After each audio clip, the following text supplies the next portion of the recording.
మేము doctor Shobha Siri multi speciality hospital Rajanna Sircilla జిల్లా Telangana state. ఈరోజు ఓపీకి ఒక పేషెంట్ వచ్చింది. 5th మంత్ కంప్లీట్ అయిన ప్రెగ్నెంట్ లేడీ యాంటీనేటల్ చెకప్కి. ఆమెకి స్కానింగ్లో బ్రీచ్ ప్రజెంటేషన్, ఎదురుకాళ్ళు అంటారనమాట, బ్రీచ్ ప్రజెంటేషన్. ఇంకా ఆమె చాలా భయపడిపోయి ఎదురుకాళ్ళు ఉన్నాయి, మరి నేను నార్మల్ డెలివరీ అవుతానా అనేటువంటి క్వశ్చన్ వేసింది. ముఖ్యంగా మనము గమనించాల్సిన విషయం ఏంటంటే 5th మంత్ కంప్లీట్ అయినటువంటి స్కాన్లో ఎదురుకాళ్ళు బ్రీచ్ ప్రజెంటేషన్ వస్తే పేషెంట్స్ అసలు భయపడాల్సిన అవసరం లేదు. ఎందుకంటే 9 months వరకు బేబీ లోపల రొటేట్ అవుతూ ఉంటుంది, తిరుగుతూ ఉంటుంది, మూమెంట్స్ ఉంటాయి.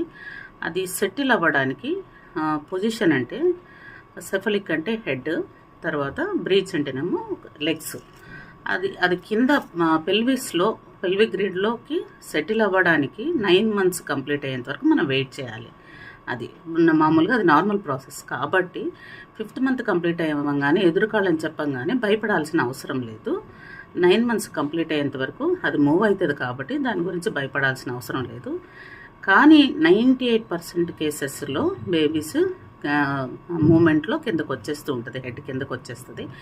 ఒక 2% కేసెస్లోనే తిరగదు. ఎలాంటి కేసెస్లో అంటే ఉమ్మనీరు తక్కువ ఉన్నా, మాయ కిందకున్నా, అలాంటి కేసెస్లో అది మూమెంట్ అనేది ఉంది. ఓన్లీ 2%. ఓన్లీ 2% కేసెస్ కోసము అందరూ బ్రీచ్ ప్రజెంటేషన్ అనగానే భయపడాల్సిన అవసరం లేదు. కాబట్టి ఆటోమేటిక్గా అది తిరుగుతుంది కాబట్టి భయపడాల్సిన అవసరం లేదు. ఎదురుకాళ్ళు ఉన్నా కూడా మనం ప్యానిక్ కండిషన్లోకి వెళ్ళాల్సిన అవసరం లేదు. 9 months కంప్లీట్ అయిన తర్వాత అది నార్మల్ అవుతుందా లేదా పెల్విక్ అసెస్మెంట్ చేసి గైనకాలజిస్ట్ చెప్తారు. బ్రీచ్ ప్రజెంటేషన్ ఉన్నా కూడా నార్మల్స్ అయ్యే కేసెస్ చాలా ఉంటాయి.